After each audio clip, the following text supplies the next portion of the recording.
Hello, everyone, and thank you for joining us today for this webinar hosted by Nexdigm with support from the Consulate General of India at Houston and in collaboration with the U.S.-India Chamber of Commerce Dallas-Fort Worth. My name is Mark Lessem, and I'll be your moderator today. As we speak today, governments and businesses are seeking to minimize the impact of the pandemic on their people and their operations. Over the last few decades, global supply chains have become structurally integrated and interdependent. To achieve economies of scale, many such firms have concentrated sourcing efforts into a single geographic region. As a result of the pandemic, these firms have experienced an acute supply-side shock due to related service interruptions. Considering geographic diversification of manufacturing and sourcing to hedge against supply chain risk is both necessary and wise. With this in mind, Nexdigm devised a webinar series titled Diversify to Differentiate, Think India, Think Next. Today, we're hosting the second session, titled India Uniquely Poised as a Manufacturing Hub. Before we begin, please note that you are in listen-only mode. If you have any questions, and I hope you do, please share them with us through the questions box on the control panel, and we will address your queries at the end of the webinar. It's my pleasure to welcome our distinguished panelists for our discussion today. Honorable Suresh Prabhu, India's Sherpa to G20 and G7, and a member of Parliament in the Indian government. Aseem Mahajan, Consul General of India in Houston. Neil Gonaguntla, President of the U.S.-India Chamber of Commerce. Chris Morris, Chief Operating Officer at Perennials in Sutherland. Matt Quinn, Regional Director of Commercial Business Development at Bell Helicopter, and John Ackerman, Executive Vice President of Global Strategy and Development at Dallas-Fort Worth International Airport. The agenda for today will be as follows. I'll set the context and provide a little bit of background on the Indian ecosystem and Nexdigm. Aseem Mahajan will then share his insights on the U.S.-India relationship. Honorable Mr. Suresh Prabhu follows with his keynote address. Neil will discuss the Texas-India corridor and greenfield projects in India. She'll also moderate and set the context for our panel discussion, where Chris, Matt, and John will share their experiences in setting up greenfield facilities and shed light on the opportunities, growth drivers, and challenges associated with manufacturing in India. Of course, we'll finish with a Q&A session. First, a little bit about me. I help lead our business development efforts in North America. I have over 30 years of operational leadership experience in a variety of functional areas, primarily in the medical device, pharmaceutical, and hospital distribution industries, with companies like Medline Industries, Bebron, and American Hospital Supply. So while we will be hearing shortly from top Indian government officials and our panelists, we can better frame the discussion that follows by understanding some of the current dynamics. Various factors contribute to India's journey of becoming a favorable distribution and business destination. As an example, liberalization of the Indian regulatory framework has enhanced its attractiveness as a destination for foreign investors. These reforms have made it much easier for companies to do business in India. Now, as the figures on the left side of this slide demonstrate, it's impossible not to be impressed by India's sheer size. It firmly stands as the 5th largest and one of the fastest growing economies in the world. In all probability, India will be the 3rd largest economy in the world by the year 2030. India's pool of natural resources and its geographic advantage also position it favorably as a springboard into Asia. This has been amplified by the recent pandemic, as the need for geographic diversification is at the top of every business leader's mind. Additionally, India offers a highly proficient human capital base of over 600 million that's recognized for its skills, knowledge, and talent. Equally important is that India's stable financial, judicial, and political environment provides comfort so that the businesses can count on scalability and growth. Now, our panelists will speak with regard to India's focus on generating new foreign direct investment, or FDI, supported by attractive government incentives. One such incentive is a reduced corporate tax rate of 15% for new manufacturing facilities. Naturally, this lowers tax burdens, but it also enhances your global competitive market position. US business leaders are leveraging these incentives. Walmart has invested over $22 billion through Flipkart and other ventures. Amazon over $10 billion. Facebook recently invested $6 billion through the GeoMart deal, which was valued at $65 billion. This shows India's attractiveness during and despite the current pandemic. Now, while we can all agree that there are definite opportunities available with India as a destination, financial considerations in the initial phase of assessment are critical for every investor. To encourage businesses to enter India, the government's introduced a number of financial incentives, some of which you could see here on the slide. As many of you may be aware, India follows a federal structure of governance. Because of this, the incentive structure for businesses is twofold. While incentives offered by the central government can be availed, certain states give more broad-based incentives for businesses setting up within those states. In addition to the previously mentioned 15% tax rate, there are tax exemptions available in certain sectors for up to 15 years. Production linked to incentives that are up to 40%. CapEx subsidies, the relaxation of import duties, as well as export incentives. Select states are also working toward new incentives to promote investments in their region. For example, Maharashtra has introduced schemes that reduce registration timelines to 30 days through the use of a single form, which implements zero permissions for major registrations from authorities. These incentives can significantly ease the initial settling down phase of a business. So to respond to the question, why India, or why India over other investment destinations, there are three primary drivers. First, subsidies and tax incentives to give businesses a much needed push at the beginning of their operations. Second, and very unique to India, is the respect and legal protection of intellectual property rights, IPR, which is critical to any innovative business. And third, rapid simplification and digitization of governance structures. As a result, India has seen a steady high inflow of FDI over the last decade. In fact, when we consider the key competitive parameters, India has performed well in several aspects of the Global Competitiveness Index report by the World Economic Forum. Similarly, in the World Bank's Ease of Doing Business survey, India has jumped 79 places in the last 5 years. So let's take a peek at where Nexdigm might fit into this equation. Nexdigm is an award-winning, employee-owned global business advisory organization that's been supporting FDI projects into India since the late 1990s. We understand this space well, and we've helped businesses from over 50 countries establish and expand their local presence. In the United States, we're based out of Chicago, and we provide multifunctional and digital capabilities across business consulting, business services, and professional services, as we assist our clients with integrated solutions to their complex challenges. Our expertise is industry agnostic. We support businesses in the medical device, industrial, banking, private equity, pharmaceuticals, telecom, food processing, and aviation industries, just to name a few.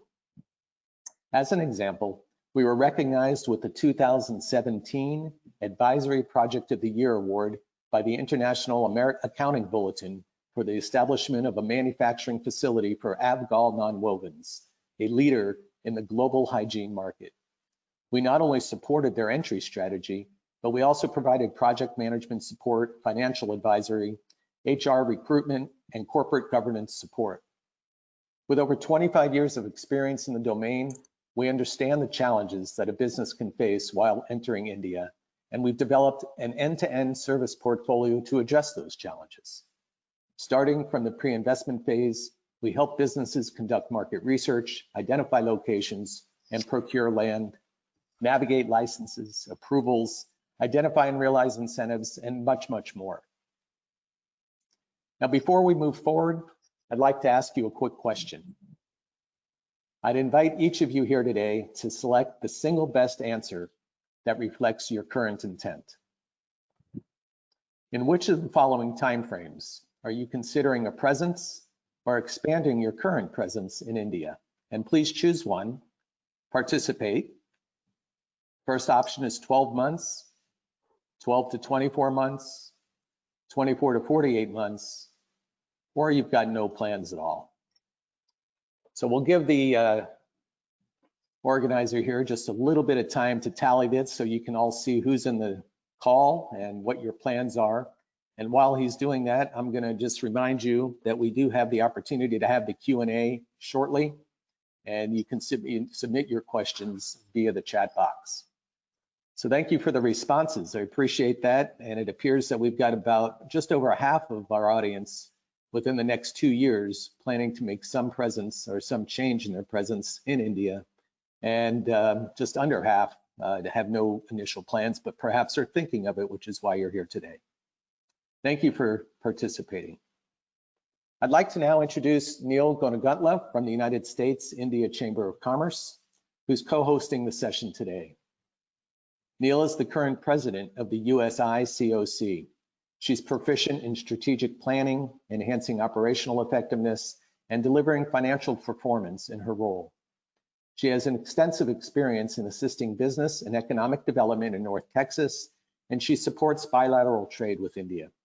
As an attorney, Neil also actively provides in-house legal services. Over to you, Neil. Thank you, Mark. Good evening, Honorable Suresh Prabhu and friends in India. Good morning, Honorable Consul General Mahajan, distinguished partners, members, and guests. It is a pleasure to address such a diverse audience today. I hope you find this session informative and helpful, and we hope and look forward to having an engaging discussion today. Before we dive into some insightful speeches in our keynote address, I'd like to take the opportunity to welcome everybody on behalf of the U.S.-India Chamber of Commerce in Dallas-Fort Worth. Formed in 1999 by a group of successful Indian American business leaders, the Chamber has become a beacon of commerce in the DFW area, promoting and supporting business development and economic development in North Texas and India. The Chamber facilitates trade between Texas and India. And as many of you know, Dallas-Fort Worth is home to the largest number of Fortune 500 companies and has an economy that is comparable to the Indian economy. This makes Texas and India ideal trading partners. With over 180 businesses, including today's panelists, DFW International Airport, Bell Helicopter, and Perennials as members, and a notable board of directors, including our chairman, Raj Kalyandur, and our founding chairman, A.K. Mago, our chamber continues to be a valuable resource for businesses interested in doing business in Texas or in India. As an honored partner of our chamber, we are honored and delighted to be partnering with Nexdigm today to host this program. Another honored partner of ours is our esteemed Consul General, Asim Mahajan, who serves as the current Consul General of India in Houston, a charge that he assumed earlier this year. Mr. Mahajan is a career diplomat and has spent over 22 years with the Indian Foreign Service, which he joined in 1998. In his previous stints, he served as ambassador and deputy permanent representative of India to the World Trade Organization in Geneva, and he has held several diplomatic assignments, including serving as Deputy High Commissioner in the Indian Mission in Kuala Lumpur and Dhaka, and the Consul General of India in Osaka, Japan. He has also served in the Indian missions in Tokyo and in Laos. In his roles at the Ministry of External Affairs in New Delhi, he served on various desks handling affairs related to the United Nations, to Bangladesh, Sri Lanka, Myanmar, and the Maldives. He has an academic career that is as distinguished as his professional career. Mr. Mahajan holds a master's degree in diplomatic studies from the University of Oxford, a master's degree in management studies from the Birla Institute of Technology and Science, and has completed 2 annual training courses in the WTO's law and the advisory center at the WTO in Geneva. Thank you so much for joining us today, Mr. Mahajan. I would like to welcome you and invite you to now share your remarks.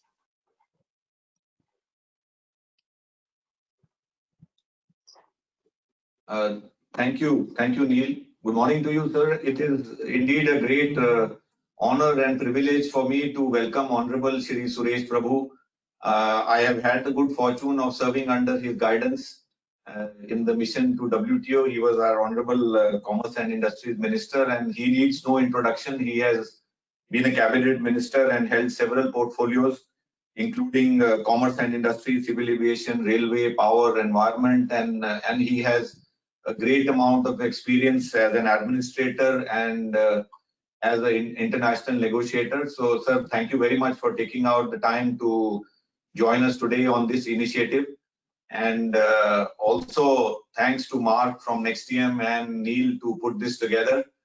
As I say, and we have done many of these events, this is a time of great, while we are going through a very challenging time due to the COVID-19 pandemic, this is also led to a spin-off of many opportunities. Mark has already highlighted why India. So while I will spend a little time on my presentation on why India, I think I will focus more on our India-US Connect, especially the tremendous amount of opportunities, the dynamic in the relationship, and also what is the state of play here, what we are doing, and how we are trying to translate the last question of Mark's slide, which I think is potentially a very important question, and that what is the time frame you are looking at to go to India. So I think even 12 months is a bit late. I would say this current situation is something where when we see the daily evolving circumstances and how things are moving, the time is now, I tell people, and there are tremendous opportunities on both sides to build joint ventures, partnerships. So let me just briefly start some slides, and then I will, after my last slide, follow up on these initial thoughts which I shared, especially on the Mark's question. So Mark has already spent time on why India, but you're all aware of the many tremendous opportunities which India offers in terms of, as the fastest growing economy. It is amongst the top investment destinations. Mark has amplified a couple of reasons already, but one aspect of India which I want to highlight is the demographics of India. It is amongst the youngest countries in the world, and by 2025, the average age will be 29 years. 64% of the working population will only be 29 by 2025. And besides this, the demographics also offers a huge opportunity because we have one of the largest technically trained pool of manpower. Then we have recently undertaken many reforms in our foreign direct investment policy reforms, which include sectors such as agriculture, auto, but I think it covers the entire gamut of our economy and all the sectors which are there. We don't have the time and right now to go into the depth of the recent reforms, but we can share with you details on all these which are available with us. The second aspect, of course, which was briefly highlighted earlier, is about the ease of doing business. India has jumped rapidly from 2015 to 2019, and you can see in the World Bank's recent report on ease of doing business, we have taken giant strides in starting a business, how you register companies. Government of India, both at the federal level and at all the states, have made a very concerted effort to cut down the time it takes. The regulatory framework has been eased. There are single window clearances. Then with construction permits, trading across borders. So many of you would know that one of the agreements in the World Trade Organization has been the Trade Facilitation Agreement. It was one achievement of the World Trade Organization in the last over a decade or so, and that has brought in a lot of facilitation in trade. The trade facilitation agreement, India is one of the pioneers in trade facilitation. We are ahead in implementing many of the measures which are listed out in our category A, B, and C notifications in the trade facilitation agreement. We have integrated our systems, moved digitally on many platforms. Insolvency law is another thing which has brought drastic changes in the way investors are looking at India. So I will now come to the main focus of my presentation, which is the India-US relationship. India and United States share a very multifaceted and deep relationship. It's a comprehensive strategic partnership with as the two of the largest democracies in the world share values, shared interests, and a lot of commonalities. There is great potential in this relationship. I have no hesitation in acknowledging it as one of the defining partnerships of the 21st century, which will define our future. We have deepened our ties in several areas, while the major pillars of the relationship remain security, energy, and technology, but trade and investment and economic ties are also a very important component of our relationship. There is growing emphasis on people-to-people contact. Briefly, a snapshot of our trade and investment ties. As you can see, in the last couple of years, we have grown rapidly. The bilateral trade has grown rapidly, especially in goods and services. We are based in Houston. Houston is the energy capital of the world. And in energy, in the last 3 years, we have reached almost 7.7 billion. From a scratch to 7.7 billion. We are deepening our partnership in energy. We have many contracts which are currently there. Companies are partnering for building infrastructure jointly. Other areas which Houston and this part of United States offer, I will focus on them slightly later. So this is a snapshot of the slide of the recent CII report. And as you can see, Texas ranks as the state which is attracting the highest investments from India. We currently have over 40 companies based here who have created more than 17,500 jobs. We have $9.5 billion worth of investment. The sectors which are attracting investment from Indian companies include information technology and communication, life sciences, healthcare, manufacturing, automotives, energy, financial services, tourism and hospitality, design and engineering, food, and many other areas. We from the consulate, we cover about 8 states in southern United States. And as you can see, and I tell people in India that it is, when you look at states in United States, each state in itself has economies which are, for example, Texas has a GDP of 1.8 trillion. So if you were to rank Texas amongst the countries of the world, it would rank amongst the top 10 countries. And all the other states as well, which we cover from this part of United States, they have many Fortune 500 companies in diverse areas like energy, defense, technology, and areas of partnership which are priority sectors for India: oil and gas, logistics.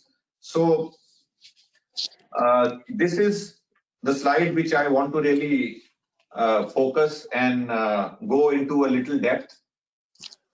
We are trying to build partnerships which are meaningful, which go deeper into our relationship and which offer companies an opportunity to connect.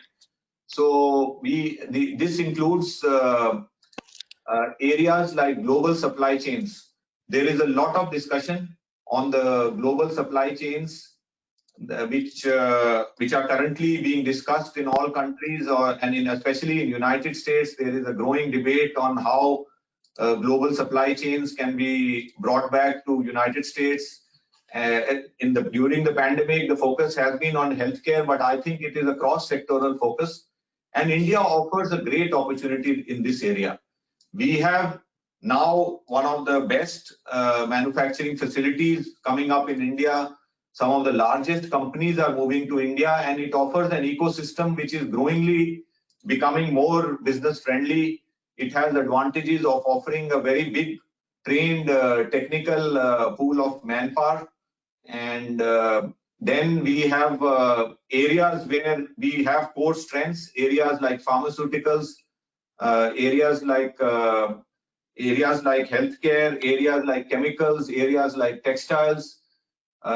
The other area of partnership which we are looking at from here. So what in the next couple of months we are planning to do is that we are trying to build these events. We are building events in healthcare where we will bring companies from India and United States together.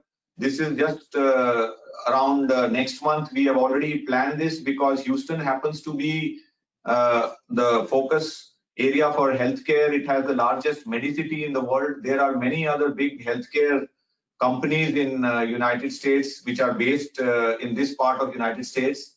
Areas like medical devices, pharmaceuticals, hospital systems, digital health, collaboration in medical research, chemicals. The chemicals is another area where there are companies both in India and United States which are currently looking at investment opportunities in India. There is a big ecosystem of petrochemical and chemical companies here in Houston, and there are the Greater Houston Partnership. We are partnering with them to put together events focused around this area so that companies from this part of United States can look at investing into India. Information technology is another area which, as Neil would explain, is something we are working on together. Dallas has the largest presence of Indian IT engineers. We have IT engineers working on pioneer and cutting edge level technologies on areas like artificial intelligence and many other verticals of information technology, retail, healthcare, utilities. Then oil and gas, of course, I have explained earlier. We are partnering with many companies here. That is another event we are building in. India offers a great opportunity for US and other multinational companies to invest in the large infrastructure in India. It is one of the countries where the demand for energy is going to increase in the coming years. We have several big opportunities in new and renewable energy. We are focusing on that area as well. Then financial technology, of course, with the chamber and with partners in India is another area we will look into. Education happens to be one of the things which Government of India is focusing, especially for developing skill and for upskilling programs. We have education programs which are being jointly developed, and there is a great opportunity here with the large and leading world institutions with which we can partner to build common educational programs and do this together. Then finally, of course, the other areas of textile and manufacturing. So, can you put the other view? So this is the entire gamut of areas we are covering. While I do not have the time to share much in depth on each of these areas in specific, but what we want to do in the next couple of months is to partner with various chambers here, with various states, build events in different configurations and formats, and have an approach, as Mark highlighted earlier, to basically facilitate American companies to go to India, to find the right partners for them through our various chambers, through our various other partnering organizations. Here in this part of United States, we have a lot of economic partnership divisions, other chambers who are working with us to develop these events. So we will continue to look for partnership with Nexdigm to help us in these events and bring more value to this. So I would be happy to take any questions. We have a question answer session later on, on all these areas and what we are doing, and also to share with you our own experiences of dealing with the American companies here. While companies are based here, some of them have reached out to us. They want to look at states in India. So I try to explain to people that India is a big diverse country. Different states offer different opportunities. That is another strand of our activity and events which we have planned, where we are partnering with different states, and these states will be making presentations. They will be highlighting what are the opportunities in those states. So I think the way forward is to basically connect companies with each other, to connect these corporations with states, with agencies in India, so that they can find the right partners and to explore the many opportunities which are available there. So with those words, Neil, I will pass this on to you. And sir, once again, it is really an honor to join you today, and thank you very much for taking out time for us. And we look forward to your continued guidance and support to deepen the partnership with United States. It is a relationship which has great, immense potential. And as we work together on integrating in the global supply chains, India offers a very unique opportunity for United States and companies in United States to partner for sharing technology and for various joint ventures. So thank you very much. Thank you, Consul General. Those are really insightful remarks, and I look forward to working with you on a number of the initiatives we discussed earlier and also today to further strengthen the U.S.-India partnership through Texas as the trade corridor. I'm confident that your remarks gave our audience a good perspective on the strong diplomatic and business ties between the U.S. and India. And now I would like to invite Mark to introduce our Honorable Suresh Prabhu. Thank you, Neil, and thank you, Consul General. I certainly appreciate those comments. I am quite honored and privileged now to introduce our next esteemed panelist and keynote speaker for the day. An ace administrator with great panache, Honorable Suresh Prabhu is the official Indian emissary for the G7 and G20 summits. In his distinguished political career of almost 25 years, he's led several government ministries as the Union Cabinet Minister, including Commerce and Industry, Civil Aviation, Railways, Power, Environment and Forests, and Chemicals and Fertilizers. He's also been the chairman of the Task Force on Interlinking of Rivers. His entrepreneurial approach to policy and national development has driven large-scale impact in each of his roles. He has led sustainable and inclusive development, building on the pillars of technological innovation and transparency. His role in these government ministries has played an immense impact on their infrastructure and development efforts, and give him a truly unique perspective into India's investment and business landscapes. A dedicated academic, Mr. Prabhu is a chartered accountant and a lawyer by qualification, and he's currently pursuing not one, but 2 doctorates. He's been published widely in international forums on social and economic issues, and he's been engaged extensively with several non-governmental and social organizations. It's with great pleasure that I now invite Honorable Mr. Suresh Prabhu to address our audience. Thank you very much, Mark. Thank you very much. I'm really happy to see my dear friend and my colleague, who is now India's Consul General and the right person to be there in that position, Mr. Asim Mahajan. Thank you, Neil, for providing leadership to India-US business partnership. And thank you, my dear friends. Good morning to all of you.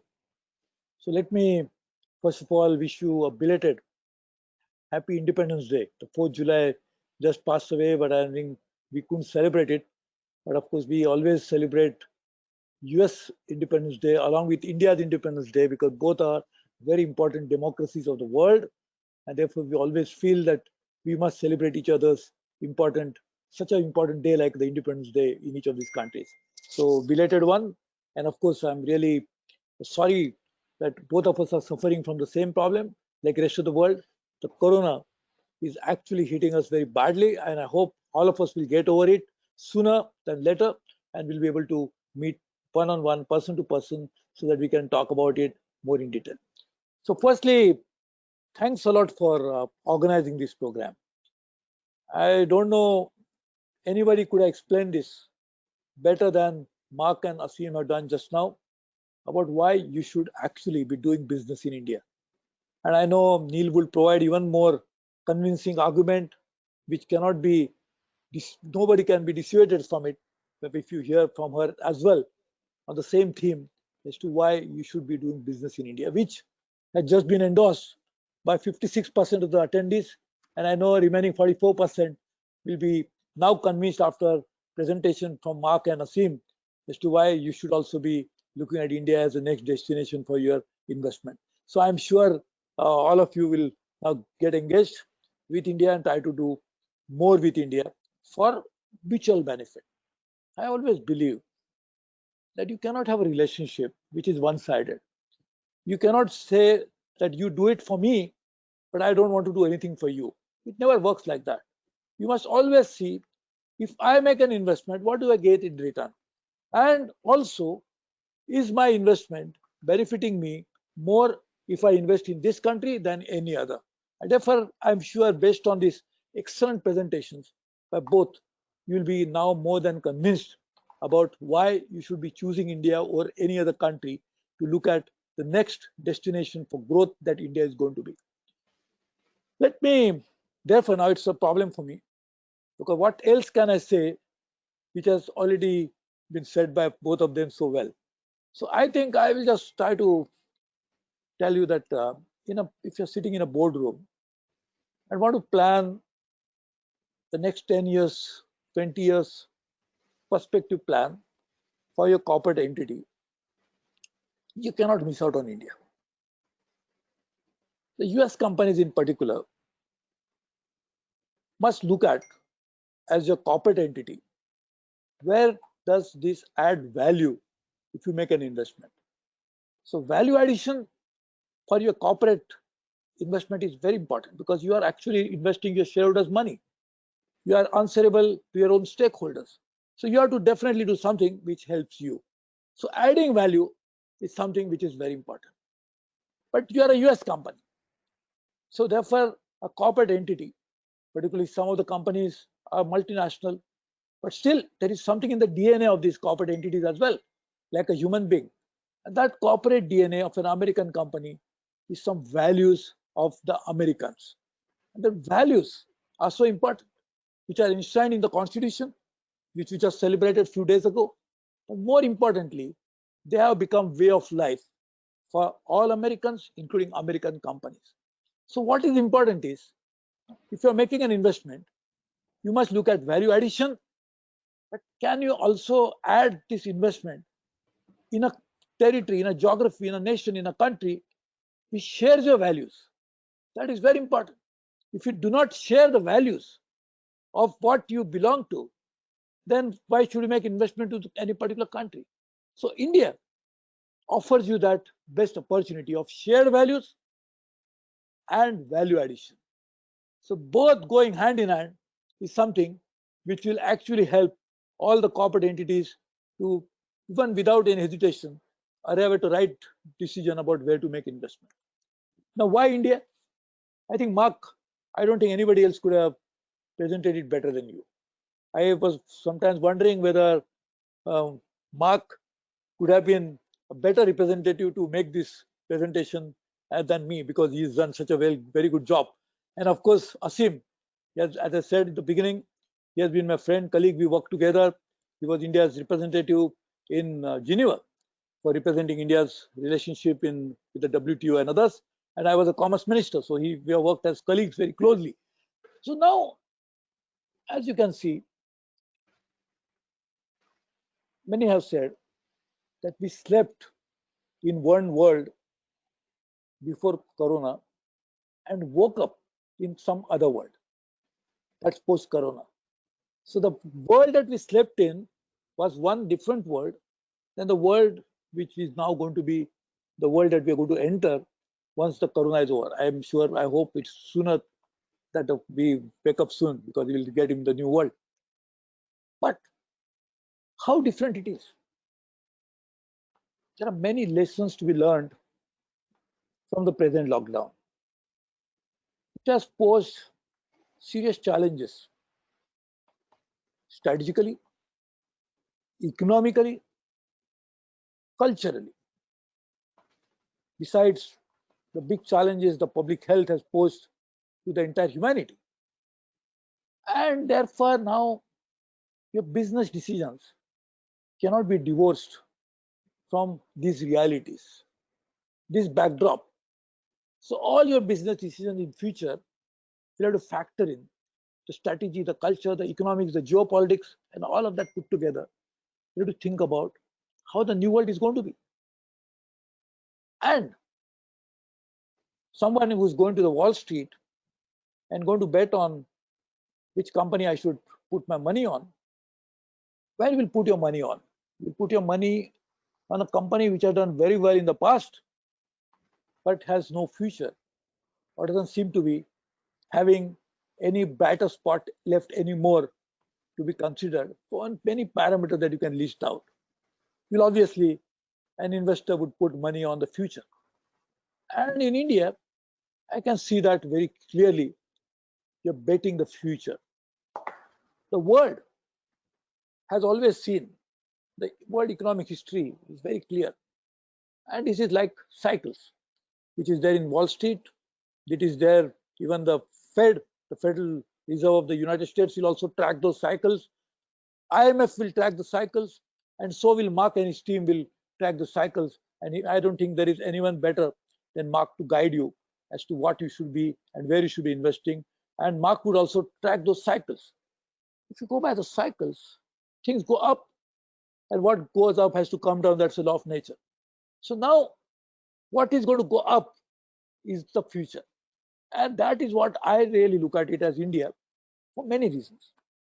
Many of them already been highlighted, maybe I'll repeat them, but few of those will definitely be the future which actually belongs to India. One, the future markets. If you look at it, the poverty of India is where we make a start. That's the baseline. With additional economic activity from $3 trillion to $10 trillion that will travel. I will not talk about the time frame because I'll also mention why not. But the travel that we are going to make of tripling or 3.5 times of India's economy with the course of few time, what is the time frame? It would mean that people who are poor will also benefit. They will also buy more, they'll consume more, and for them to benefit more, there will be necessity to invest more into infrastructure of India. So consumption is bound to increase in India. The investment is a need of the day. And to make both consumption possible, you need certain industries. For making investment to infrastructure, there is an opportunity for those who are into infrastructure business, and not just infrastructure business in terms of construction of infrastructure alone, but facilitating that construction. So whether it is insurance, whether it is banking, whether it is investment banking, whether it is architectural services, whether it is engineering services, whether it is logistics, all of that will have a huge investment potential in India in the coming decades. I mentioned about today's India's baseline, close to $3 trillion, which again puts India into the 5th largest economy of the world. And if you take PPP, purchasing power parity, maybe even 3rd. But this India's present trajectory, we are hoping that will be $5 trillion in the next few years' time. Now that again obviously will be delayed because India's growth, like rest of the world, has slowed down because we had lockdown. So this is not something which is known why it has happened. So it might be the number of years by which we'll achieve that $5 trillion will be delayed. But I had actually prepared a plan as Commerce and Industry Minister, because Prime Minister Narendra Modi, he is the one who will actually drive the growth. Because I'll come to this, before I come to these numbers, 5 trillion or 10 trillion, let me tell you something. Any corporate leadership, you go to Wall Street and you are going to do an IPO, or you're going to make a private investment, or you're generally looking at a corporate entity, what matters is the leadership. A corporate leader can succeed more in the same line of business with the same business strategy than somebody else with a similar business model. Why? Because leadership matters. In India, after almost more than 30 years, we have, or 35 years, we had in 2014, when we had a general election, a majority by a single party. It was repeated again 5 years later in 2019, about 13 months ago, when Prime Minister Modi again won a huge mandate for the people to run the country. And today I can clearly see the political leadership which provides the stability, not just in terms of political setup, but in terms of policy that you really like to unveil in the next few years' time, is there to do that. And therefore, under him, under Commerce Industry Minister, I worked out a plan for $5 trillion economy. How will it look like? Today, we have 14% of our GDP, 16% of our GDP, which comes from industry. I said we'd like to take it to 20%. Of course, our rollout target is to take it to 25% under Make in India program. So 20% of a $5 trillion, that's $1 trillion. And we have already ready with how that $1 trillion would look like, what will contribute to this industry output of $1 trillion, which particular sub-segment of that industry will go get there. 60%, $3 trillion will come from services. And $1 trillion will come from agriculture and allied services. Again, all put together will be 5 trillion. And once it is reached there, we'll again like to double it, as the economies will definitely double, and particularly for the reasons which were highlighted by both my dear friends, Mark and Asim. You know exactly where we start from. We are bound to go in only one direction, that's up, and that's what will actually pull all these sectors along with the different segments of the population, which will again contribute. They'll consume more, they'll have something more. As has happened, India attained the first $1 trillion after once we started keeping the accounts some years ago. Then we doubled $1 trillion, another $1 trillion in a matter of maybe 7-8 years. So now another $1 trillion will be added. Now we are close to $3 trillion. So doubling is bound to happen with the kind of growth that we'll achieve, but it has slowed down currently. But that's a temporary halt to India's overall mission and progress that will achieve over a period of time. So in that, there's a huge scope for infrastructure. We need to put 12% of our GDP into infrastructure, and the GDP is going to grow. So the growth, the investment necessary for infrastructure is also bound to grow every year, because to keep pace only with the need of that growing economy, we have to keep putting money into infrastructure. So each of the segment of infrastructure will grow. Mark just mentioned I was a Minister of Railways. I had prepared $140 billion plan for the railways investment in the 5 years' time. We are more than exceeding that. We have another plan for all other segments of India's industry. I'll give you an example. In 2002, I was a minister for power in the previous administration when Mr. Vajpayee, the very tall leader of India, was the Prime Minister of India. In that administration, I had reformed the power sector. We got investment of $250 billion in the upstream generation, just because we reformed the power sector by bringing a new law called Electricity Act. So by reforming one sector, we could get so much of investment during a period of time, but beginning to 20 years ago. You can imagine the size of economy then and today. So today we can clearly see a growth coming in, driven by infrastructure, but also because of infrastructure, because infrastructure will provide a plank on which we can grow more, so growth will come. But because we are investing in infrastructure, that itself will cause a growth to come in. Second, important key element is diversifying India's economy. So one is the diversification on account of the sectors, but there are other very interesting sectors in which we are diversifying. For example, take energy. We are planning 100,000 megawatts of investment into solar and 75,000 megawatts into wind, only to change our energy mix today from fossil fuel to non-fossil fuel based economy. Of course, Asim is based in Texas, which is capital of energy actually, not just of US, but probably for the world.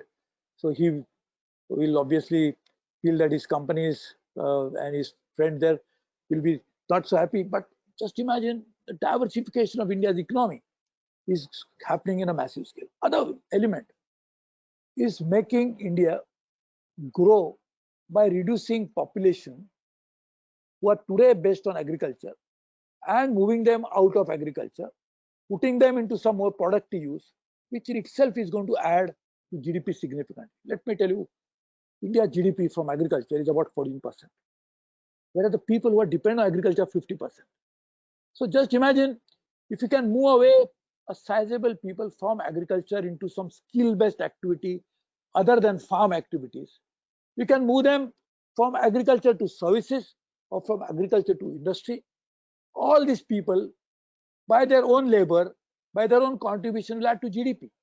Whereas agriculture per capita income will rise because so many people are moving out and they are adding to it. So both ways, agriculture will benefit because per acre, per person productivity will improve. At the same time, overall, the people contributing and putting in productive labor can add to the GDP in a significant way. Logistics is another very important element. In fact, Prime Minister Modi, for the first time, created a department for logistics. It was not there. I'm the first minister to be heading that department, and we have prepared logistic policy. We also prepared logistic plan. So on that, it is definitely going to move. Just on few points, because I know there are many others who are going to be talking in the panel just after this. So the few points I'll make because so elaborately and so well explained by both my friends, Mark and Asim, so I don't want to repeat anything again. But one interesting point is India's success in some of the key industries in the past few decades. One, in automobiles. You'll be surprised that we just changed a few years ago India's series of calculating GDP like all other countries do. Before that, India's GDP contribution of automobiles to manufacturing segment of GDP was 49%. Now the new series it is 37%. But India's manufacturing base automobiles like United States once was the capital of, even today it is, but all the big companies of the world whose automobiles were in United States. But automobile components, Indian companies and particularly small and medium enterprises have become part of global supply chain, value chain. Same in the case of generic pharmaceutical formulations. They are part of a global supply chain. Even in today's pandemic, India was asked to supply medicines to many of our friends all over the world, including United States. Why? Because Indian entrepreneurship has blossomed and flourished into these knowledge-based industries in a very significant way. I can clearly see, therefore, in the next few years' time, many other industrial segments will be added to this global value chain and global supply chain, which has become now backbone and a characteristic of the global economy. Because supply chains and value chains are defined now the globalization and the kind of economic activity that goes on along with it. So we can travel that past in a very significant way. And as Asim very well mentioned, whether it is healthcare or medical devices, in fact, incidentally, in medical devices, we have a very big special economic zone that is coming up in my home state where I'm now in the parliament. I've been in the parliament from 3 different states, four times in the Congress, the lower house from Maharashtra, then in the upper house from Haryana, next to Delhi, north, and now in the south. So I represent the whole of India. And so therefore, in that, it is going to be great possibility. In food processing, it's a fantastic opportunity. In fact, US and India have very unique trade relationship. We have a trade surplus in India's favor, and in US is one of our largest trading partner. But I can clearly see that the state deficit is changing rapidly, because we now buy more from US than before. We are buying oil from US. We'll buy more aircraft from US. Incidentally, India is the third largest aviation market in the world. Again, now it has come to standstill because we are not flying anymore, but it has become the largest, and therefore we can buy a lot of it from the market.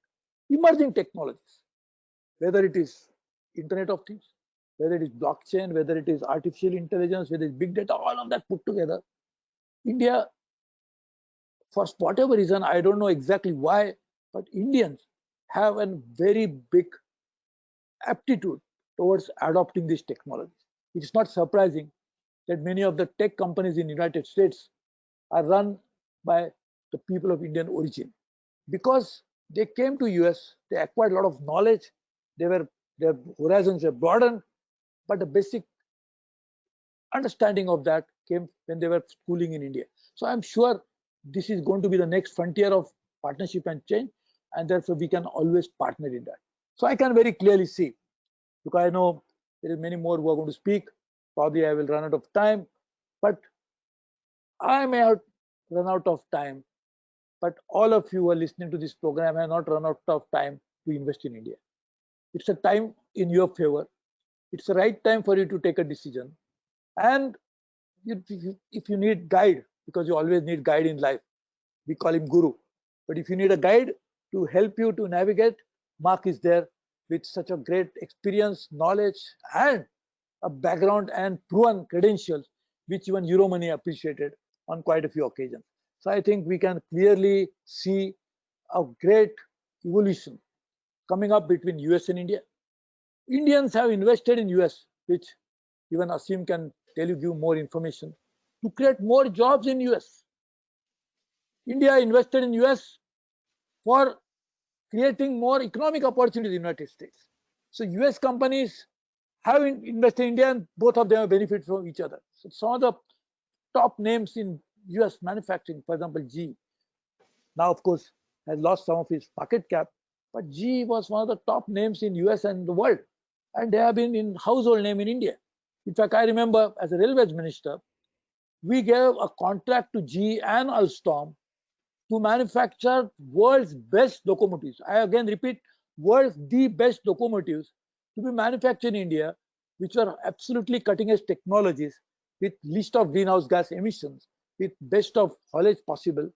And that happened because of US and India companies. So partnering with each other is best. I will repeat that, for value addition for your companies and sharing values that both countries have. So let's make sharing values and value addition as part of a business strategy, as part of a strategic forays. So business strategy is one part, which Mark can tell you, but strategic forays that both the countries share, we can actually work together. So strategy and strategic, value addition and value sharing, both put a very compelling argument for you to look at India as your next destination for investment. So we'll welcome you. We're looking,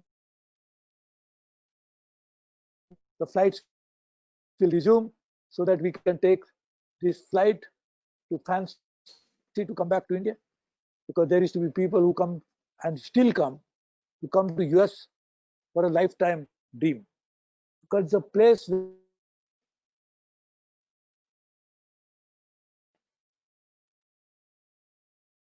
Well, it would appear that we've lost Mr. Prabhu for a moment here. So I will pick up and thank the Honorable Mr. Suresh Prabhu. We were quite honored to have his insights, and I would share, if he jumps back on, but I would share his initial comments, as Nexdigm does, regarding COVID and the sharing of our mutual independence holidays as things we celebrate together. Clearly, he is so well educated and well versed in so many different industries across India, and commented on so many different industries with great expertise. I think what I took from this a little bit was that there are cycles of business, and certainly India, on the roller coaster of the economic development, is on the incline. with the movement in the ease of doing business records and the demographics that Mr. Mahajan spoke to. Clearly, it's almost a responsibility as U.S. business leaders to look at the India market and to participate in the Indian economy.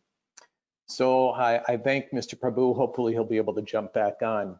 And I know that Mr. Prabhu and Mr. Mahajan have very busy schedules. They will both be invited to have some closing remarks after the next session. So Neil, I'll pass the virtual podium over to you now to lead the panel discussion, wherein our guests who have set up operations in India will be able to share their valuable insights. So this will be real practical life examples of the kind of things that one can expect.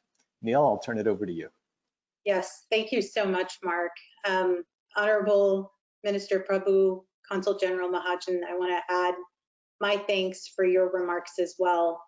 As Mark mentioned, our next panel provides an opportunity for us to actually listen to business executives who are doing business in India, who are looking to expand their presence in India, really, which is the feature and focus of this program today. So this is an opportunity for us to hear from them.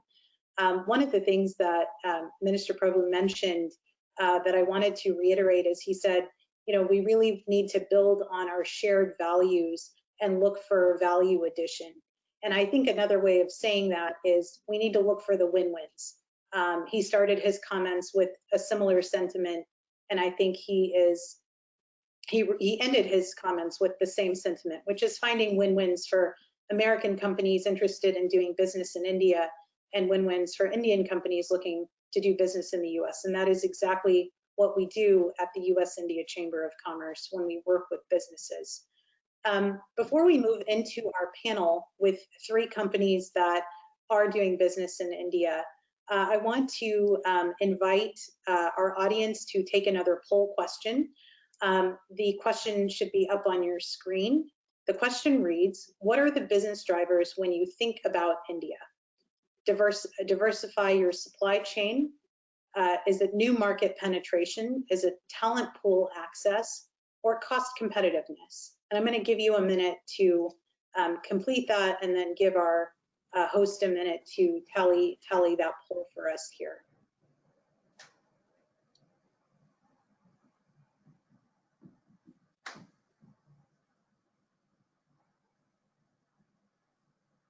While we're waiting for these answers, perhaps we could invite our panelists. There we go, Matt, Chris, John, welcome aboard. So it looks like we have quite a variety of reasons that people are exploring India. Of course, we saw in the last poll that over 50% of our audience was looking to either expand their presence in India or invest in India. And it looks like the highest the highest scored reason for investing in India is for cost competitiveness reasons, followed by talent access, and then market and then diversity and that. And I think our Consul General talked about some of the demographic reasons for why that cost competitiveness and talent pool access may be at the top. Certainly some favorable demographic trends that India has to offer there. So with that, let's move into our panel discussion. We have joining us today 3 very distinguished business executives who are on the forefront of building international channels for DFW area businesses. And so without further ado, allow me to introduce Chris Morris, who is the Chief Operating Officer of Perennials in Sutherland, LLC. Chris has an extensive background in operations, supply chain management, inventory management, and performance metrics. Prior to Sutherland, he served as Director of Corporate Strategy and Supply Chain for NCH, an international manufacturer. He also served as the COO of Script Companies, a private equity-backed distributor of specialty healthcare products, and as the manager of a supply chain practice at Deloitte. In addition to that, Chris served in the U.S. military. He was a battery executive officer in the U.S. Army Air Defense Artillery, and received his undergraduate degree in economics from the U.S. Military Academy and an MBA in finance management from NYU Stern School of Business. Chris, thank you so much for your service, and thank you for everything that you're doing to further U.S.-India trade. Matt Quinn is joining us. He's the Regional Director of Commercial Business Development at Bell Helicopter. He's currently responsible for market development and major commercial fleet sales of a range of aircraft in the Asia Pacific region. Matt holds over 35 years of experience in the aerospace sector, both in fixed and rotor wing, of which 10 years have been with Bell Helicopter. He previously has served in a variety of positions, including program management, operations, supply chain, general management, and plant management. Prior to Bell, he worked for a number of companies, including GE Aviation Systems, L3 Displays, Lockheed Martin, Goodrich, and he also served in a number of senior positions, including as general manager, plant manager, and vice president of operations. And so he brings a wealth of experience and has been working on expanding Bell's presence in India. John Ackerman serves as the Executive Vice President of Global Strategy and Development at Dallas-Fort Worth International Airport. He leads DFW airline relations, cargo research and analytics, government relations, and quantitative pricing functions. John joined DFW staff in January of 2015 and currently directs DFW Airport's efforts to raise the airport's global profile through international air service and business development. He helped develop the airport's strategic plan, which is focused on being the premier gateway between Asian and Latin American countries for both passengers and air cargo. Prior to his role there, he worked at Denver International Airport as Denver's Chief Commercial Officer. And prior to that, he was a pilot and executive at United Airlines and a senior director of product management at Standards & Poor. Mr. Ackerman served as an active duty officer and pilot in the U.S. Marine Corps and holds a Bachelor of Arts in Economics from Duke University. And John, I want to thank you also for your service and welcome you and Matt to today's program. So thank you so much for all three of you joining us for today's program. So today has been all about why India. So I'm just going to jump right in and ask you to tell us a little bit about why your organization is interested in India. John, I'm going to kick it off to you, and I want to start with you because DFW International Airport is the #1 airport in the world. From what we have learned, as y'all have received a number of prestigious awards of late. So clearly, y'all are doing a lot right, and you're really interested in India. So tell us why that is. Neil, first of all, thank you and the U.S. ICOC for inviting DFW Airport today. And it was a pleasure to listen to Minister Prabhu's remarks and the Consul General's remarks as well. Ironically, I was thinking when I was preparing for this panel, my last international trip was actually to India. I spent time in both Hyderabad and Mumbai. Trying to advance our interest there. So I thought that was interesting. You know, at DFW, as you mentioned, our strategy has been to be the leading gateway connecting Asia and Latin America. And one of the things that we focus very heavily on is the cargo and logistics business. It actually accounts for over half of the economic impact that our airport has on the North Texas region, and we're very proud of that. And we focus very hard on economic benefits to the citizens in our region. And our cargo business is so important, and we have been studying trade lanes, and we're very, very interested in the perishable business, and that could be anything from typical things we think about, fruits and vegetables, but in this case, our interest in India is in pharmaceuticals, and as the people on this call no doubt know, India is a major manufacturer for pharmaceuticals, particularly generic pharmaceuticals and a lot of the precursor chemicals and they're produced a lot in the kind of the Hyderabad and Mumbai regions. So we've been spending a lot of time there trying to build linkages that would shift those supply chains. Currently, most of those products are moved to the United States and they come into the coastal gateways. They come into New York or perhaps Philadelphia or the West Coast, and then distributed, kind of pushed inland to the central United States. And as the kind of the fastest growing region in the country, we think that's a major opportunity for us to shift that supply chain and start to bring those products into the DFW region and then distribute them out to the rest of the country from there. So that's been our main focus in India to date. Neil. Thank you, John. And I know we heard a lot about pharmaceuticals and healthcare devices and a lot on medical technology. So I think you'll have a lot of allies in DFW Airport's efforts to do that. Chris, as a company that recently invested in India, tell us why Perennials was so keen on India. What was it that made India the right place for Perennials to invest? Well, thank you, Neil. Thank you for the invitation and putting on such a great panel here. It's an honor. Thank you. From a Perennials rug perspective, India made perfect sense for us because we have a product that is largely handmade, 100% handmade, largely custom, high-end product, and we needed a workforce that had those artisanal skills that really India is uniquely positioned and has a deep artisanal background, even you would say multi-generational background in dealing with textiles and rug weaving. And we needed that for our product because we weren't making machine-made rugs. We were making really individual pieces of art. So, when you have that capability and you couple that with, as was alluded by the Consulate General, you have a very large, Western-friendly, largely English-speaking democracy.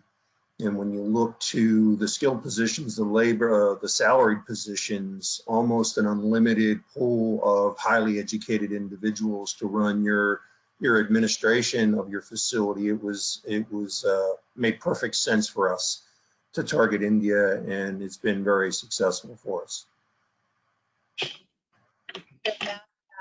Bell has been in India for a while, and Bell is looking to expand its presence in India. Talk to us a little bit about why Bell is interested in expanding its presence. What is it that, again, makes India the right place for Bell to grow? Sure, and thanks. I won't go through all the pieces, but thanks everybody for attending today. Bell continues to go look at a few major parameters when we were trying to go do business: cost, schedule, quality, systems, and people. And people could be both the people actually doing the work and also the leadership. And we look at the type of leadership that are in some of the Indian companies, whether you have the big Bharat Forge with Baba Kalyani or Toby Malhotra at Dynamatics, and that means a lot to us because we fall under a lot of restrictions in our government of who we can sell to and who we can't. India has a wealth of great people from an education standpoint, and from a desire to do good work. And so those type of parameters are what we have looked for. We've had excellent success with Tipple, which is our Textron group that which includes significant amount of Bell engineers over there. And just to give people an example, our new 525 helicopter that's coming out, that's being certified right now, was help designed in India for India. So that's what we're going to be bidding shortly with the Indian Coast Guard, and we see great opportunities throughout India. And personally, I love India and I love the people, of course the food too, but we think that we'll have some major successes going forward. Yeah, so you really highlighted some of the shared values and work ethic that the minister was speaking about earlier. in terms of why India. I would echo those sentiments from what we've seen at the chamber as well. I want to talk a little bit more specifically, Chris. I'm gonna hand it over to you to talk to us a little bit about what your experience was like in setting up Perennial's rug manufacturing operations in India.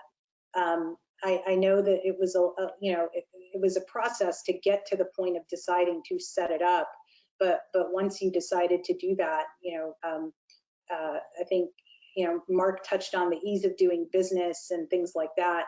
Talk to us a little bit about your experience in actually setting up that manufacturing experience. Sure. We had a very growing part of our business. We are at our core, we are a fabric company, but we had a very rapidly growing part of our business, which was our custom rugs. And we had partners in India and we had partners in Mexico. We had issues with scalability. So we made the decision in late 17, early 18 that we wanted to open our own facility. It made perfect sense, as I alluded to do that in India, where the artisans are.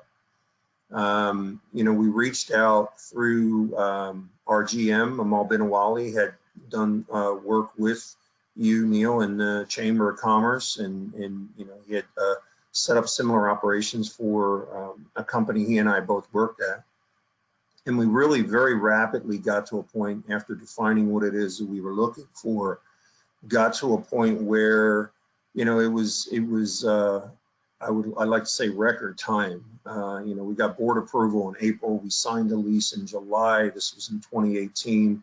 We took keys to a small building in August of 18, and in October we were weaving in that small building with our own looms and our own people. So, you think about 4 months from signing a lease to actually being operational. And then all along, we chose this building because it had a greenfield opportunity right behind it. So we started building a larger building behind it, which we call our phase 2 building. All along, in collaboration with Make in India, in collaboration with the Consulate's office, in collaboration with Invest India, helping eliminate barriers, open the doors, get the right paperwork, helping with the hiring of individuals, the training of people, submitting GST, all those things that you need to do to set up a business. But very, very rapidly, we were pleased to cut the ribbon on what we call the phase 2 building, which was a 46,000 square foot building right behind the small building we had started in January. We did the ribbon cutting of 19, and as you mentioned earlier, we're actually building what we call a phase 3 building, a much larger building, 105,000 square feet, that is under construction right now. We were supposed to take the keys really right now, but COVID has slowed that down a little bit. But in January, we're optimistic we can get in that building. You're talking about another 300 employees in addition to the 225 that we have in the phase 1 and the phase 2 building. So very, very rapid growth. We still have a partner in the UP area, a third-party weaver that we do business with, but very, very rapid growth, and it has allowed us to grow this division very, very rapidly. We wouldn't have been able to do it without it.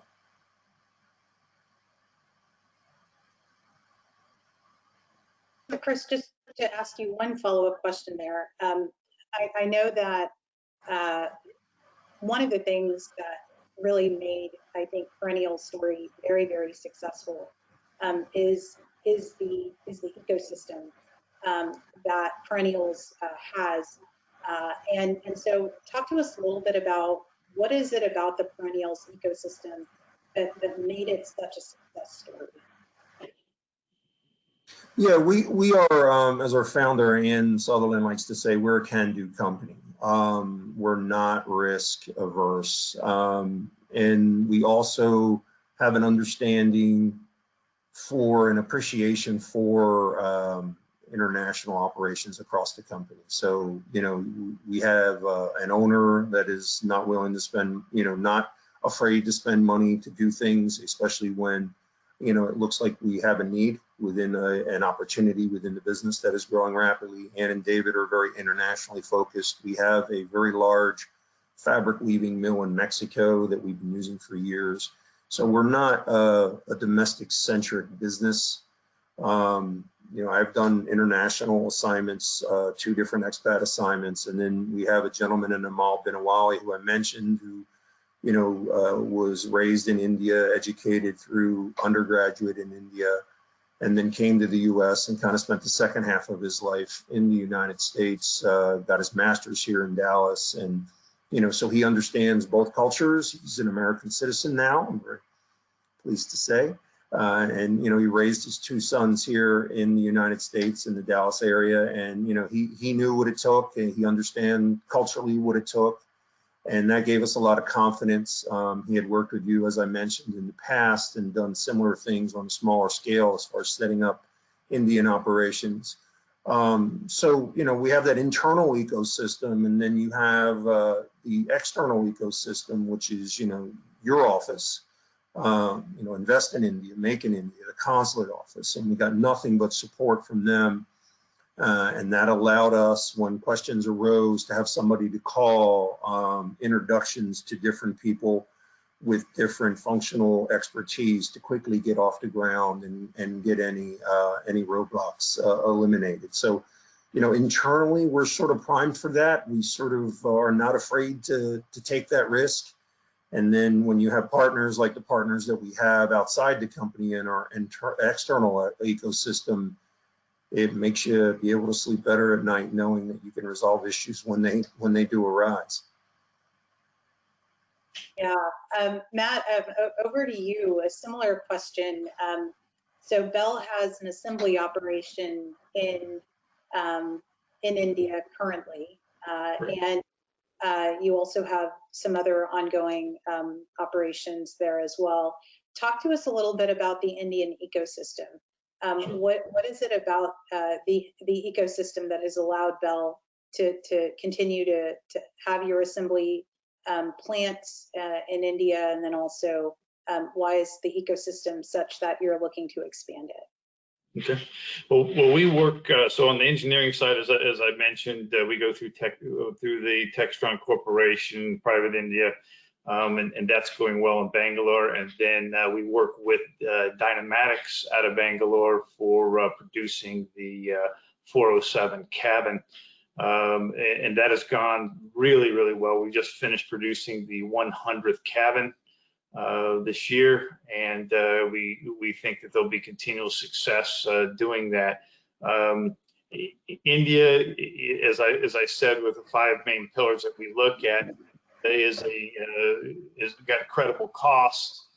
We continue to go emphasize quality, and their people have done a great job on that piece of it. And from an overall standpoint, the infrastructure in India continues to get better, where 10 years ago we had, you know, issues of getting proper materials and specialty processes done. You know, I don't think any other country could say in 10 years that they've been able to go do so many things so quickly. You know, we can have long discussions on some of the bureaucracy, but as a whole, if you look at it from a manufacturing operations, logistics standpoint, they have made incredible strides in the last decade. Yeah, I think the ease of doing business and the rankings have certainly echoed all of your experiences for sure. John, we're living in interesting times. I think nobody knows it better than the airport staff. COVID-19 has been a major disruptor of corporate supply chains and travel, business travel especially. You talked about India being an important origination point for trade, and DFW being a gateway to both the United States and to Latin America. What do you see as some immediate trade opportunities in terms of exports out of India, if companies are manufacturing in India, exporting out of India? and or companies that are in Latin America or in other parts of the US or even in Texas? And what are some opportunities for them to export to India utilizing the trade lanes through DFW? Thanks for the question, Neil. We don't really have a trade lane yet. I mean, there are some limited products that go back and forth, but there's not really a robust trade lane. So we see a major opportunity. We know, I heard, Chris and Matt, kind of talked about how easy it was to do business in India, and we've found similar. We've had similar experiences, and I think the reason we've had those experiences is because we've been very fortunate to find partners that share similar values and similar objectives, and they've been invaluable to us. And that's, the ranges from the government of Telangana that has supported us, the company that owns the Hyderabad airport, and a variety of others. So, we don't go anywhere in the world alone. It's always, with partners. You don't really get much done alone, I don't think, anymore, if you're a significant company. So I think the first thing is, we have to have the right partners.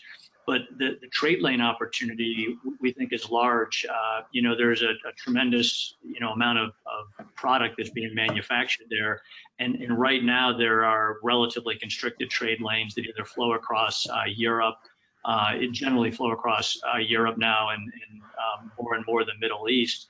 But if we can shift those trade lanes and have that product come directly from India to the U.S., it saves a lot of time, it saves a lot of money, and that will, once companies see that and realize the benefits, we think that the trade lane will explode.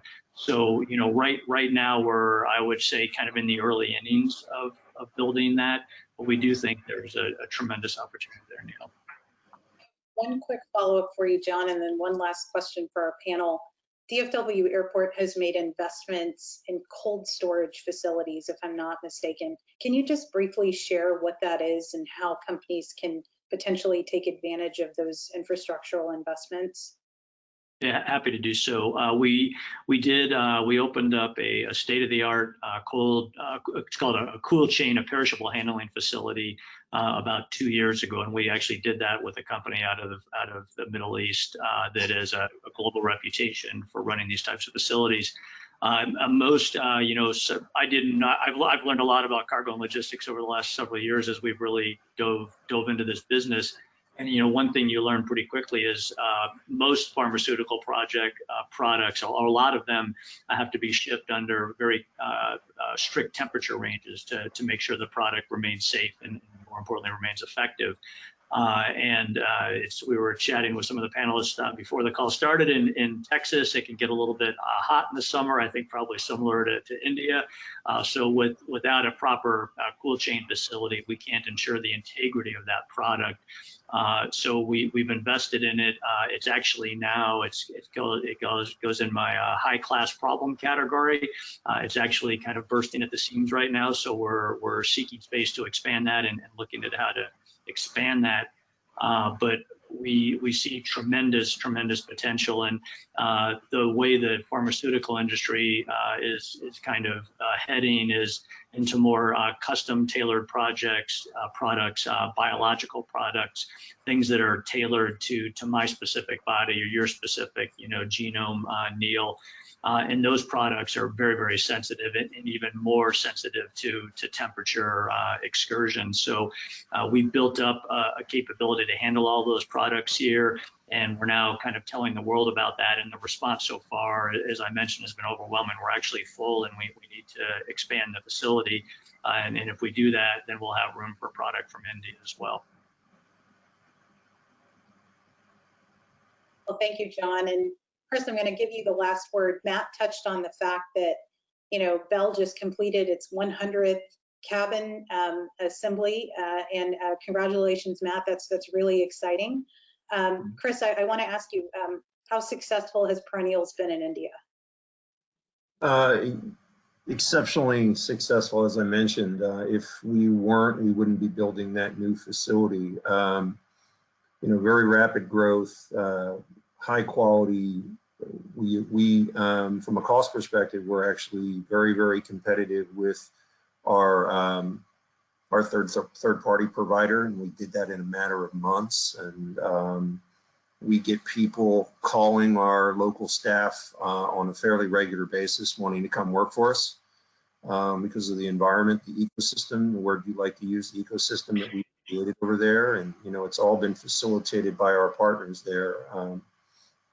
And we really could not have asked for a better environment. And I'd like to echo what Matt was saying about friendliness to business and just the infrastructure. I've been traveling fairly extensively to India just in the last 3 years, and I've seen it just in the last 3 years. The roads, the effort to build major multi-lane highways from the airports inland, things have gone so far, so fast. It is quite impressive. The normalization of the GSTs and a lot of the changes that the government is making. I echo what Matt is saying. I challenge anyone to find another country that has come so far, so fast, as evidenced by the metric that the Consulate General mentioned earlier, and how India has climbed up the rankings there.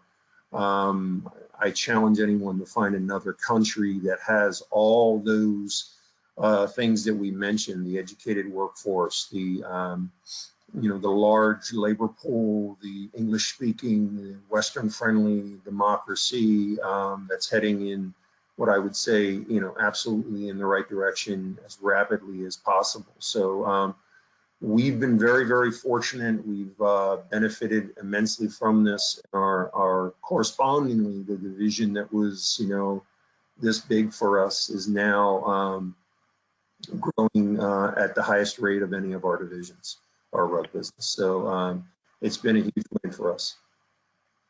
Well, I want to thank all of you for your comments today, for providing your insights and your experiences. And I also want to thank you for your partnership with the Chamber. We are a resource, as you all know, for DFW area companies looking to do business in India, as well as American companies looking to do business in India. And we're only as rich and as strong as our members. And so we want to thank you for your continued support over the years.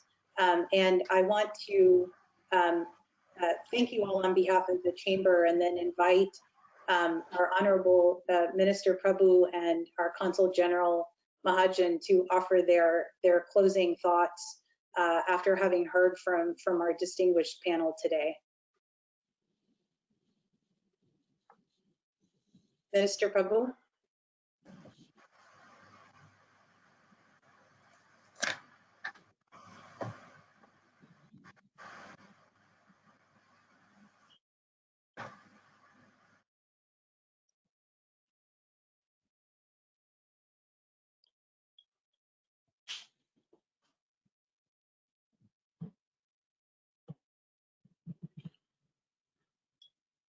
Minister Prabhu, are you able to hear us? Hello. I can hear you. So tell me, I was not able to hear you earlier, but some problem. Tell me. I was just saying, after having listened to the insightful remarks of our distinguished panel, I wanted to invite you to offer some closing thoughts after having heard from our panel today. Okay. So let me once again thank all of you, and particularly now in this panel, Chris, Matt, and John, for giving this fantastic perspective on many aspects of how this relationship can be taken between India and US at the level of the business, which is so important. Because we always have seen that business promotes new opportunities for countries. So normally we think that if there's a good relationship with the countries, it can help business to grow below that. That's absolutely true. But more importantly, the stability for a national relationship comes only when there's a very strong economic and business relationship between business on either side. So it's very, very important. And as I said, this has to be based on business consideration when you are making a decision of investing in another country. So from that perspective, I very clearly see a great opportunity. But I can also see the huge dividends of that investment accruing not just to your own business, but to a larger community of the value that you share with this country. So I think I really look forward to that happening in a very significant way. I can very clearly see that India will emerge as a new economic uh, spot where people like to do business in the next few years' time. As always happened, it's a period. That's why I talk about cycles. Therefore, I can see the next big opportunity will come in India, and that's manufacturing in particular. See, where is manufacturing? What it needs? One is a raw material, because that's what you try to convert into manufacturing. Manufacturing converts a material into a little different form by transforming it by in the intermediary process or in the finished good. But raw material availability in India, because it has a huge natural resources. Manpower, another very key requirement for that. It's available in abundance, but not just in quantity, but also in terms of a trained manpower who has always been in manufacturing of various kinds of businesses in India, because India is already one of the top industrialized country in the world. It's not top, but it's still there in the very important part. And therefore, that again is there. The ecosystem is in place. There is a domestic market which is growing. So I can see all the necessary ingredients that will make India as a future manufacturing hub will happen. And I'm very sure all of you, particularly this panel, guided by you as a industry body, Mark as somebody who is your business guide, and my friend Asim as somebody who represents 1.3 billion people only in this part of the world, will also guide you to ensure that your business decision goes to the fruition. And all of us are there back home, are here to welcome you. Please come, and we'll be there to actually do business with you for your benefit to begin with. And that's a very important point I would like to repeat again. The relationship is stable, enduring, only if it is mutually benefiting. It has to benefit your business to begin with, and obviously the good that it creates will also benefit the larger community in India, and of course your shareholders back home. So thank you very much for being here. I know it's very good day for you, so you are waiting for lunch probably, whereas I am waiting to go to bed. So I think we'll really look forward to working with each one of you. Thank you very much. Thanks, sir. Thank you so much, Minister Prabhu. Consul General, would you like to offer any closing thoughts? Thank you, sir. It's really an honor that you have joined us today, and we have had this very interesting discussion. I'll just pick up 3-4 strands from our discussion, Neil. We are having these regular dialogues, and as I mentioned in the beginning, we are basically in a new normal where we can only see each other virtually, but nevertheless, while this pandemic is a very challenging time for all of us, and the virus is spiraling, it is spreading everywhere. We have to stay safe, but at the same time, I think as far as business is concerned, I highlighted in the beginning that there are a lot of opportunities. And some of the panelists actually have mentioned, and I can only echo that same sentiment, that India and United States, we have a lot of complementarities. Our economies are complementary. We share common values. We are the largest democracies. And 3 of the panelists also highlighted the ease of doing business in India because of the connect. It's an English-speaking country. People share common value systems. We are largest democracies, and all these things, while howsoever innocuous or latent they may seem, but they bring in a lot of amplification in the business, because if you connect with partners who you can understand better, with whom the level of trust is much higher, and that is one element I think which is being highlighted during this pandemic, especially on the global supply chains. As I said, to integrate, United States is making a big effort to bring manufacturing back here. There is a concerted discussion definitely going on, and India can offer complementary role in that. We have Honorable Minister Suresh Prabhu. He's already highlighted earlier that India offers the great opportunity of investing there, while it is the demographics, the large market, the manpower, the skilled and technically trained manpower, and besides that, the connect of people-to-people contact. Because Neil, you are aware, we have more than 500,000 very vibrant Indo-American diaspora based in this part of United States. They are our great partners. They actually are key pillars to building our relationship, and many of them have deep partnerships in India. And as we speak, and I'm actually happy to mention that many companies both in India and United States are looking at building partnerships here. So the second thing which I really want to mention is what the consulate can offer you in this part of United States. Please look at us as an extension of Government of India. We are partnering with states, and I tell companies also that in case there is any issue, there is any information you require, or we can add any value to your ongoing research, you want us to connect to people, to chambers, to government agencies, please look at us as a window for that. India, ease of doing business has already been highlighted. India has made great strides in the last years, and I think what is positive about India is that this feedback goes to the highest level. As the Honorable Mr. Prabhu has mentioned, that Government of India is seized of this. We are taking action on each and every suggestion which is made, and the rankings and improvement of business are an evidence of the steps we have taken. And finally, one important thing is putting bricks on the ground, and that is what our focus is. We have great exchange of ideas, thoughts, and we are doing these various events on healthcare, energy, fintech, ICT, going down, rather zooming in on the sectors and even the subsectors, the focus areas, the priority areas. But ultimately, we are looking at building meaningful relationships. So there, we are looking at models of how we can connect companies together. Some of the models we have explored are, for example, in this healthcare and medical collaboration event which we are putting together, we have identified 3-4 partners on the American side, about 3-4 chambers.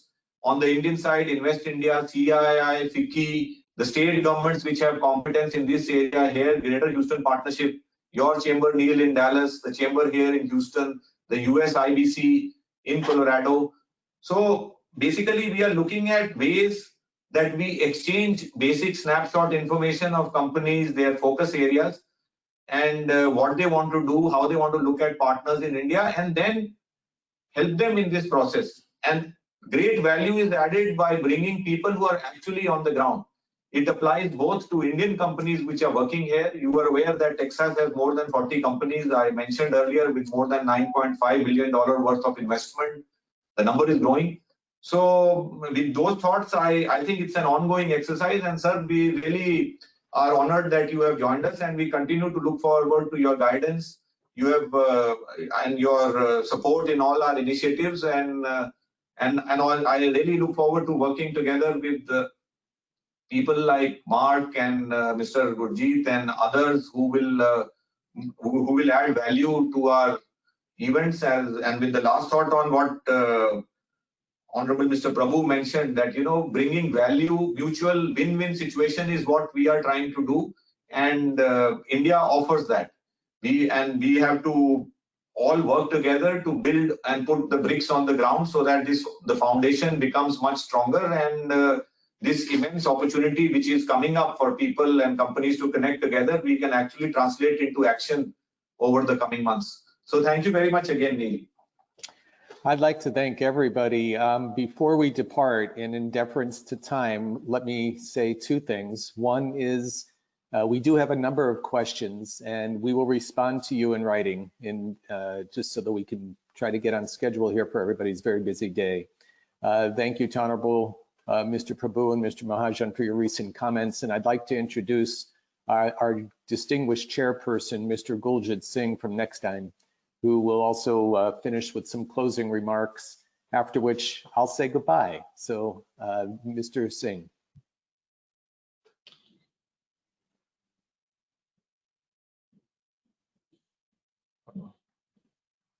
And I think maybe you're muted. Hello, can you hear me? We could hear you now. Okay. So everything that needed to be said has already been said. Let me just say a few words of thank you to everyone involved in this. So first, let me start with our Honorable Suresh Prabhu, the chairman of the firm. I'm honored to have you today. you were as best as you could be in your keynote speech. So I'll just keep it short. Thank you very much. It was very inspiring and to the point. To you, Honorable Asim Mahajan, thank you very much for being a part of this webinar for us. It definitely added a lot for our audience today. We have a global audience today currently, although primarily in the United States. A lot outside the world. Also, thank you to the panelists. All the three, Chris, Matt, and John, you added a lot of value to the debate and discussion we had today. You made a strong case for investing in India and diversify the supply chain. Let me also go to our hosts, Mark and Neil. Okay, Neil, thank you very much for organizing from your end. I think your presence made a huge difference. Okay. Really appreciate. I look forward to meeting you, all of you, in person someday, and we take it from there. Thank you, Chris. Thank you, John. Thank you, Matt. I really appreciate that. And I'd like to, But I'm sorry, before I- Guljeet. But before I end, let me not forget our audience who have made this possible and who are making this as a success for our time spent today. I hope this was valuable to them. I want to take this opportunity to thank our global audience present today. With that said, let me also just in the end say thank you to the Nexdigm team. They spent hours and hours to put this together. So thank you, the team led by Nimesh and Manoj, okay, who you may have not seen the pictures today. They were the pillars behind this to make this happen, obviously along with Neil and Mark. So with that said, thank you to all and appreciate your presence. I'm sure we'll connect one of these days in better times. Okay, in person. With that said, over to you, Mark. Thank you, Guljeet. So we'd like to invite all the listeners to connect with us for a discussion about how Nexdigm can work hand in hand with you and your organization. Should you become one of those 56% that are looking to do something in India in the near term, as our distinguished folks have mentioned. If you have any questions in line with today's discussion that we're unable to address due to the time constraints, as I mentioned, we will reach out back to you, and you could reach us at thinknext@nexdigm.com, and we'll be happy to respond offline. So across the globe, we do think next at Nexdigm, and we invite you to do the same. We welcome your feedback on today's presentation. Please be vigilant and stay safe. Thank you and goodbye.